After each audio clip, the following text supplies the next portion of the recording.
What up, what up, what up? It's Ray V. Let's get it.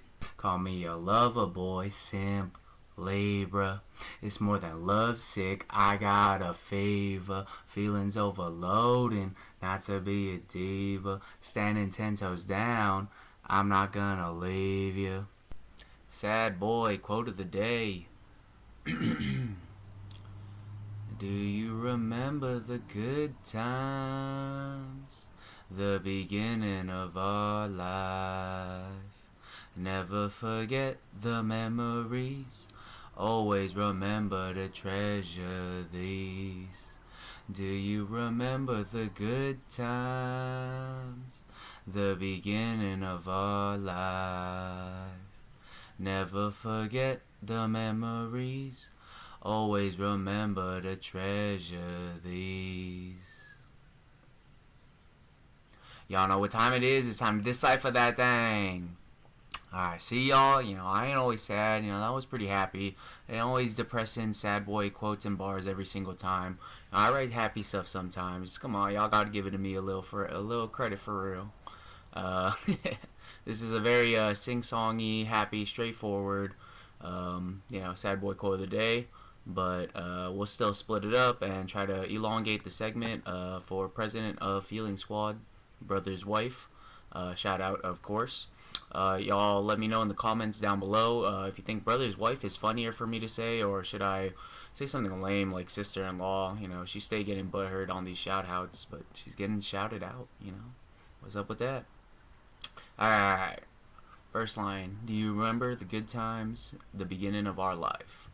So the whole song I made was just reminiscent of all the good times we had and a few specific events in detail, rhymey, all that. The first time we met, when I accidentally added her on MySpace. She had the same name as another chick I knew in elementary school. The party she had at her house when we were still in relationships with other people. The confiding in each other with sadness and laughter after both those ships went Titanic. The moment we were dished at an amusement park and left stranded, forced to talk to each other for hours before she finally called her dad to come pick us up. It was hella scary, not gonna lie. We were like in 8th grade, man. I was all by myself with her. Not a good look, not a good look.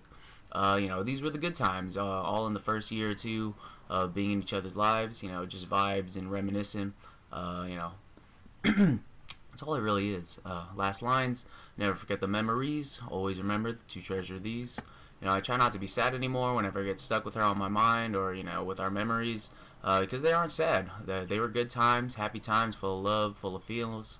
Like I literally cannot help but smile, thinking about our adventures, our journey. The first time we held hands, sneaking off to the park, the first Hoko Propo that I gave to her, our first kiss, all those are in the latter half of the song. But they were really good times, I just smile, feel the feel in the moment, feel the feels of that moment. I'm cursed, I would say, with a vivid memory. It seems like it's photographic at times. I could detail all the places we lived within the last year with excruciating detail, the sound, the smell, the air. I could probably count the amount of stairs too if I try hard enough. How many steps it would take and all that. In Chicago, you'd walk up from the sidewalk, you'd take 6 steps up to the stairs, or 6 steps on the stairs, or you go around on the ramp. You walk up to that first glass door. It was like an apartment building. We were in a condo. That first glass door, it's open until 10 p.m. Then you need your pass key to get into it. Then you're stuck in that lobby waiting room area. It takes me 3 more steps to get to the other door. Open it with the pass key. Get inside the actual building. You turn right. My steps, it would be 6 steps. Take a left. 4 more steps, and I'm at the door at the stairs. No elevator gang, man. We was active. We was healthy. In Chicago, we walk around way too much. Walkable city. It was nice. And then sorry, I lost my spot. Open it, and I take 5 more steps to make it to the actual stairs. Off the top of my head, I want to say 12, just because 12 is a clean number, but I think it felt like 10. Felt like 10 steps. Maybe I was skipping steps every now and then. You get to the wall, turn around. You got another flight of stairs, and then you're actually on to the 2nd floor. We were on the 4th floor, so I'll repeat that. Finally get through that door. Turn right. 14 steps. I got a door on my right side. Got 2 doors on my left side. Neighbors. And then we were all the way at the end, right side. I usually put my key in first, and then I'd put in our code into the number pad, and then I'd hear the lock retracting, and then that's when I'd turn my key and come in.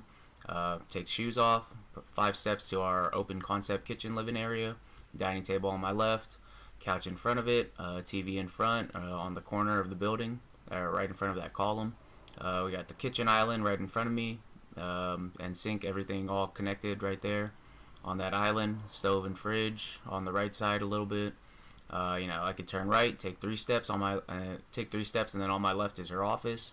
Standing desk, walking pad, mattress in there for naps, closet in there and everything. Take 1 more step and then I could take 4 more steps to the bathroom, and that was my bathroom. I was only designated my bathroom because we had 2 bathrooms, and that's the bathroom everyone used when they came over there, but it was just deemed my bathroom. 4 more steps in there, 4 more steps from where we were at, forward, and we get into our room. Walk-in closet on my right, and 5 more steps and it get to our bed, and where I would actually get in onto that side of the bed. 2 more steps to the right, and then that's her bathroom. It's crazy. Just thinking about it, I could pull up our place from where it's 2 places in Wyoming we stayed. I could do the same thing with that. Vegas, Colorado. It's crazy. Cursed, I would say, cursed with this memory. But it's crazy right now that I was reminiscing all that. I wrote it down and everything, and I just emptied it. I just pictured it all, and I failed to put her in it.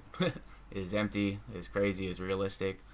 But even something like that, I can't help but smile. I see the building. I already start smiling, get all the feels of the feels.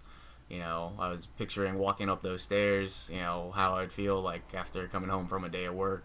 To get into that door. Sometimes she's home, sometimes she's not. Walking in, taking the shoes off automatically. You just can't help but smile. There's just too many feelings there. There's too many. It's good times. It's all happy times. And if tears ever fall, they're happy tears more than they're sad tears. And it's crazy. It's maybe the memories, maybe forever was meant for memories and not for people. That's crazy. That's another ball for another day. But alright, the F ain't for fields, it's for fantasies, baby. So let's get into our deepest fantasies, baby. Let's get it. Alright, today we are continuing with our SuperFlex Dynasty Rookie Draft rankings with our 1 to 7. We're going to do 107 to 112 today.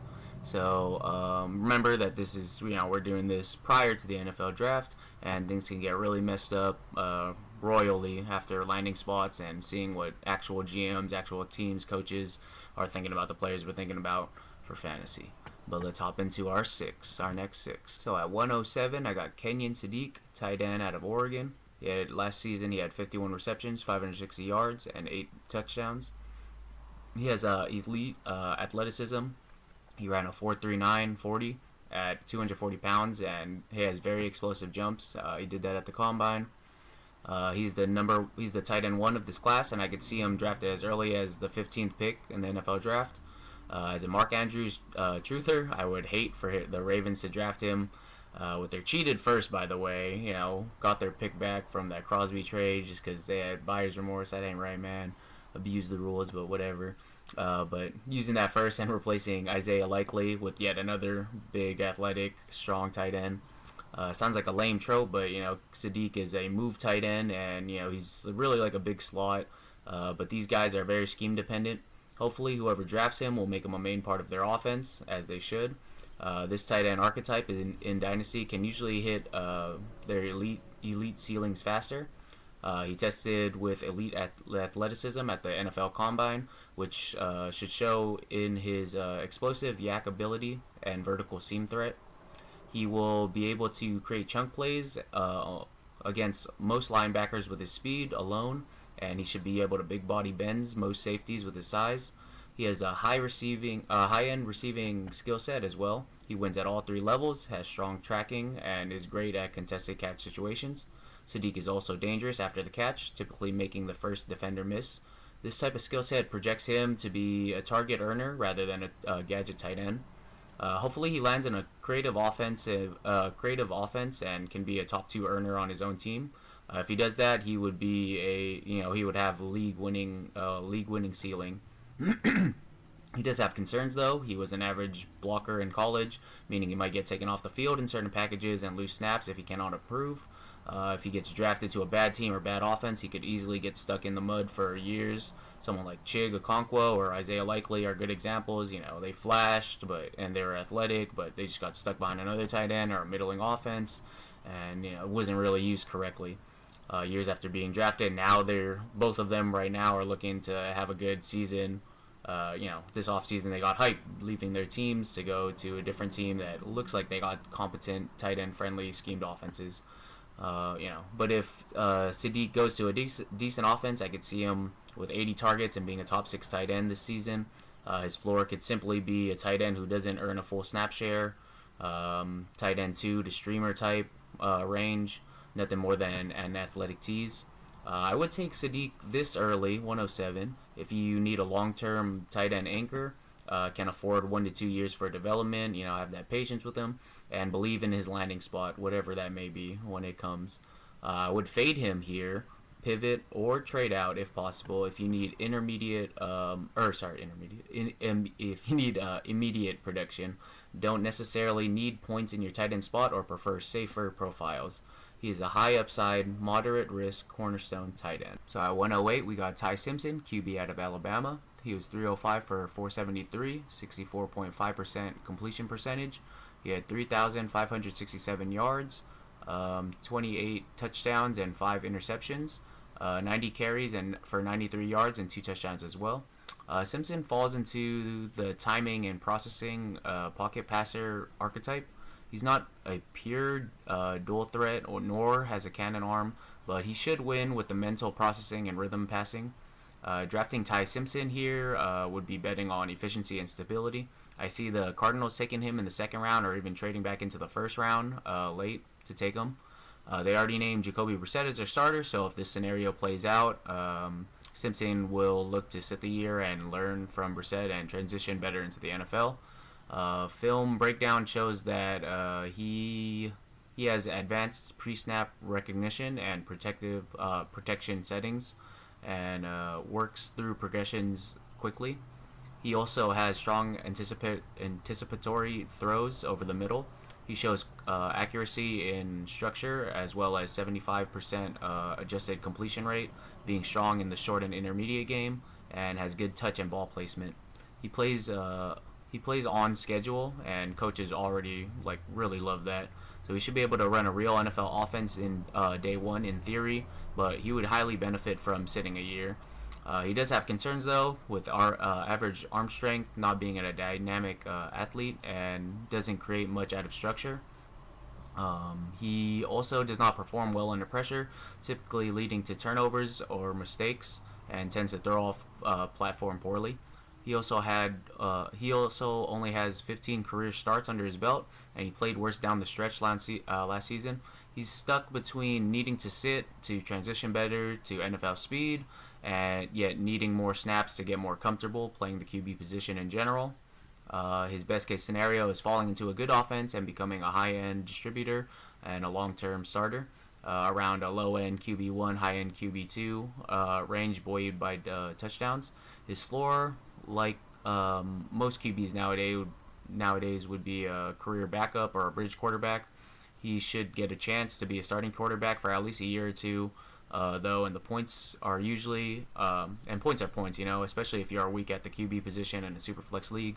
QB scarcity inflates his value, especially as I see him as the QB2 of the class currently.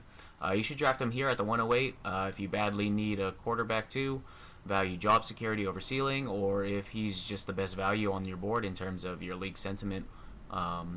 You should fade, pivot, or trade out if you already have 2 solid QBs on your roster, you want league-winning upside, or would rather take different points of a different position in wide receiver or running back that will follow on this list, or the guys we talked about previously if they got skipped on or they fell to you. He looks to be a long-term NFL starter though, but just not a ceiling bet. At 109, I got Omar Cooper Jr., wide receiver out of Indiana.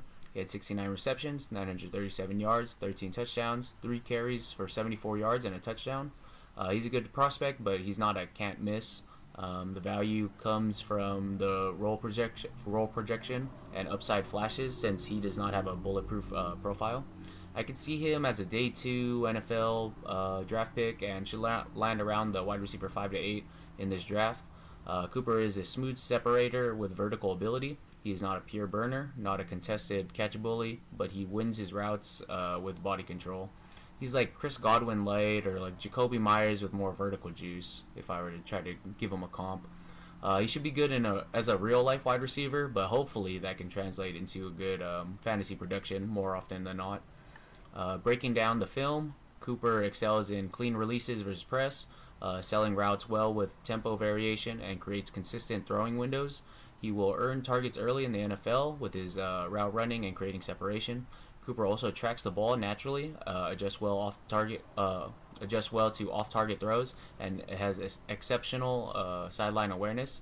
His ball skills and the body control will function as a QB-friendly target, and that should boost his playing time for sure.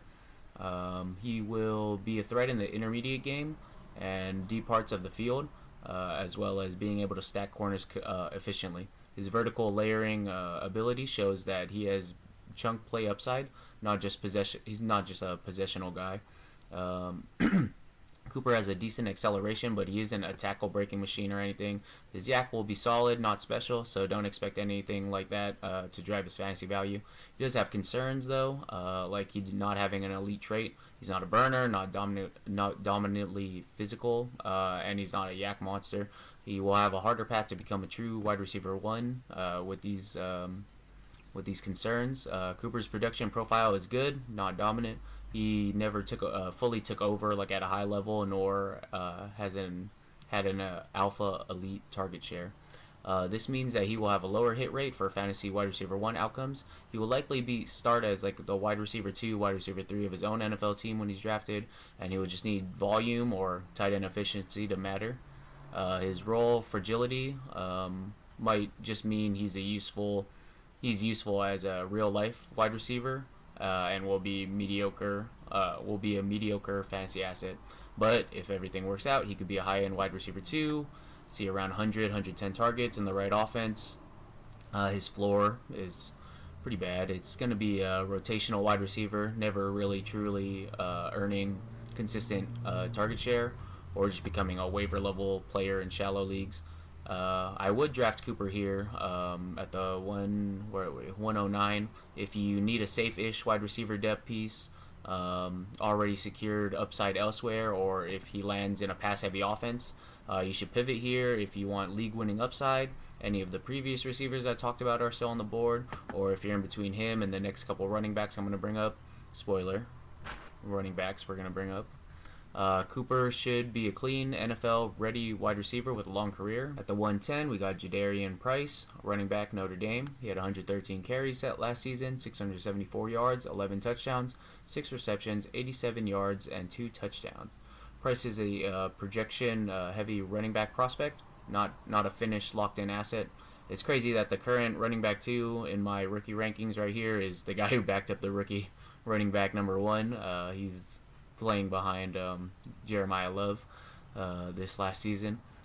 Price is projected to be a day 2 pick in the NFL draft, either the second or third running back off the board.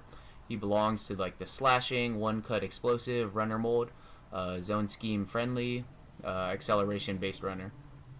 He won't be a bruiser, but he's definitely not a pure satellite back either. He could be like a Tony Pollard type, or have like Tony Pollard type usage, and comp to a very light version of Jahmyr Gibbs if his receiving fully hits. He's a modern running back archetype, which is good, but also means he's replaceable if he fails to separate his rookie year. Price hits the hole quickly, explodes through the second level, and he can create chunk gains without elite blocking in front of him. His burst and acceleration, his calling card, is what gets running backs early touches in the NFL. He also reads the leverage well, makes decisive one-cut decisions, and doesn't dance around unnecessarily.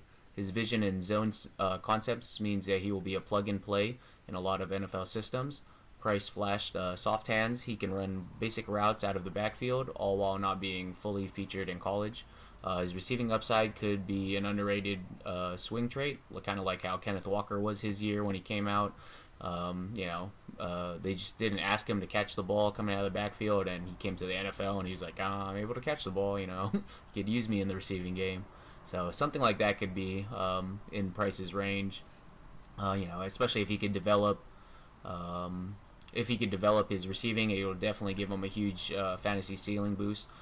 Price can also make defenders miss in space. He's slippery. He's more slippery than powerful. His open field ability means that big plays can happen, but remember that his tackle breaking is not elite. His concerns lie in him not being a pile mover, as he struggled in the short yardage situations at times. The lack of power and contact balance means that he's at risk of losing goal line work and high value touches, high value touchdown touches. Price hasn't consistently handled heavy volume, and his frame is decent but not imposing. The workhorse questions are definitely there, although you can always spin it. The lack of heavy volume means that he has more tread on the tires. He may be leaning towards a 12 to 15 touch running back more than a 20 plus touch bell cow. Price has flashes of dominance, but not always sustained. Efficiency over volume, drive, production. He's also inconsistent picking up blitzes. His pass protection may be what keeps him off the field early to start his career or limit his third down role and cap his upside. Hopefully he's not like Caleb Johnson. You miss a few blocks, Aaron Rodgers yells at you, they put you on special teams and you mess up there, and it seems like his career's already over. Hopefully not, but that's what already happened to him his first year, so hopefully that doesn't happen to this guy, to Price. His best case scenario would be a workhorse running back 1, explosive dual threat weapon with 60 plus targets if his receiving develops. His floor could be a change of pace running back, never earning high value touches, and a replaceable asset in 2 to 3 years. You should draft Price here at the 110 if you need running back upside, chasing explosiveness over safety, or if he gets that round 2 capital and a good landing spot. You should pivot if you want a guaranteed workload. You're risk adverse at running back, or if you like the next running back I'm going to bring up, if you like him more, as well as the previous names on this list. Price is a modern, explosive running back with real fantasy juice, not locked into a workhorse, not a locked-in workhorse, and is heavily dependent on his role and landing spot. At 111, we got Mike Washington, running back out of Arkansas, 167 carries, 1,070 yards, 8 touchdowns, 28 receptions, 226 receiving yards, and 1 touchdown. Washington is viewed as a top 3 back in this class, and he's one of the biggest beneficiaries of the NFL Combine. He's a size, speed, power back with a real explosiveness, and he's not just a bruiser. I see him as a more explosive David Montgomery. He's a modern workhorse, capable running back, just not guaranteed to be a 3-down back wherever he ends up being drafted. He is 6'1", 223 pounds, and he ran a 4.33 40. He has rare straight line burst for his size. His elite size speed combo, his calling card, will get him drafted day 2 even without being a perfect polished running back. His decisiveness between tackles, getting downhill quickly, and strong one-cut, then explosive rhythm encapsulates his north-south running style. He fits gap and inside zone schemes immediately. Washington runs through arm tackles, falls forward consistently, and builds momentum after first contact. His contact balance and finishing ability in the NFL is NFL friendly for early down production. Washington also reads leverages fairly well, doesn't bounce outside unnecessarily, and lets blocks develop in front of him. His vision and patience make him not just a speed back, but a back with a structure understanding. He had 226 receiving yards in his breakout season last year, and he has functional hands coming out of the backfield and a limited route tree usage. His receiving upside is real, but it's not elite. It's enough to keep him on the field, and yet not enough to drive his fantasy value alone unless developed. His main concern falls in his ball security. He had multiple fumbles across his career. Coaches don't trust running backs with ball security issues, and this can cap his snaps, goal line usage, and those rushing opportunities at the end of the game to salt the game away. He's also not a creator in tight space and doesn't string together moves well. His limited lateral agility means that he's more likely to stall than improvise if the initial hole closes. Washington is not a natural route runner and likely will never be a true third down weapon. His receiving ceiling is capped and probably won't hit an elite PPR running back tiers. He also had numerous transfer Buffalo to New Mexico to Arkansas. His journeyman college profile led him to breaking out late, and teams might debate if this guy is really a one-year wonder or he just needs to be in the perfect system since he was jumping system to system and seeing if this guy is really worth the risk. His best case scenario is a low-end running back 1, high-end running back 2. If he becomes a workhorse with 220 plus touches, he could be, he could have a 10 plus touchdown upside in the right offense and be a steady fantasy starter with spike weeks in this example. His floor would be pretty low. It would be an early down committee back, goal line vulture role only, and eventually grinded to the ground and replaced after his rookie after his rookie contract is over. You should draft Washington here if you need a running back upside. If you need running back upside with real workhorse potential, if you believe the size speed matchup running back archetype is rare and elite, or if you're okay with the ball security risk in hopes of a higher ceiling. You should pivot here if you want a pass catching stability, prioritize cleaner profiles without huge red flags like his ball security, or if you already have volatile running backs on your roster. Washington is one of the best athletic running back profiles in the 2026 class, has the potential to be a day 2 NFL workhorse, but is not a safe bet to become a long-term elite fantasy running back. Last guy here, 112, KC Concepcion, wide receiver, Texas A&M. Last season he had 61 receptions, 919 yards, 9 touchdowns. He also had 10 carries for 75 yards and 1 touchdown. Concepcion is a slot, motion wide receiver. He's an offensive chess piece. I could totally see the Niners pulling the trigger on him in the first round. I would totally hate that for fantasy, though. Definitely would feel like it caps his ceiling. He definitely would not help, probably. I don't know. Niner fan, we hate our own players in fantasy. He's an elite slot playmaker and yak creator, similar to Zay Flowers, probably Zay Flowers light, or Amon-Ra St. Brown. His role, just the role of Amon-Ra St. Brown. Not the size, not the style, just the role. I could see that. He's not winning as a boundary alpha. He wins as a high volume, motion heavy chain mover with explosive yak ability. Concepcion tracks the ball very well, adjusts midair consistently, and has strong hands in traffic despite his size.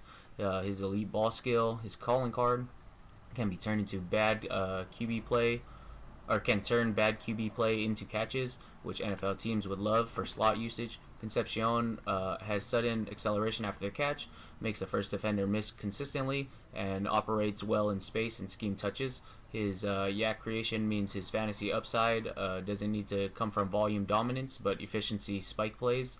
He finds the soft spots in zones, works leverage well for his size, and is comfortable moving in motion and stack alignments. He's route savvy and feel for the field means he's a scheme-friendly slot weapon immediately. Although Concepcion is slot-heavy, he's not strictly limited there. He can be moved around the formation and be a useful gadget and manufactured touch player. His versatility makes him the type of coach that wide receivers would design touches for early. His concerns mainly fall on his size. He's 5'11", sub 190 pound frame. He can get overwhelmed versus press coverage, press corners more specifically. His size and physical limitations means a boundary role is unlikely and his red zone usage may be limited. He also wins more with his movement and pure route win dominance. He can be neutralized by physical NFL nickel corners too. His separation versus man is a true ceiling limiter unless he falls into an NFL team that with pre-snap offensive geniuses of a coach like the Niners or the Rams, for example. He may struggle to consistently earn true wide receiver 1 targets, target volume without being in the perfect offensive scheme. He's not your classic alpha college target hog, but more efficiency and yak driven rather than volume dominance. His dominator profile means a lower hit rate for becoming a top 10 wide receiver outcome historically.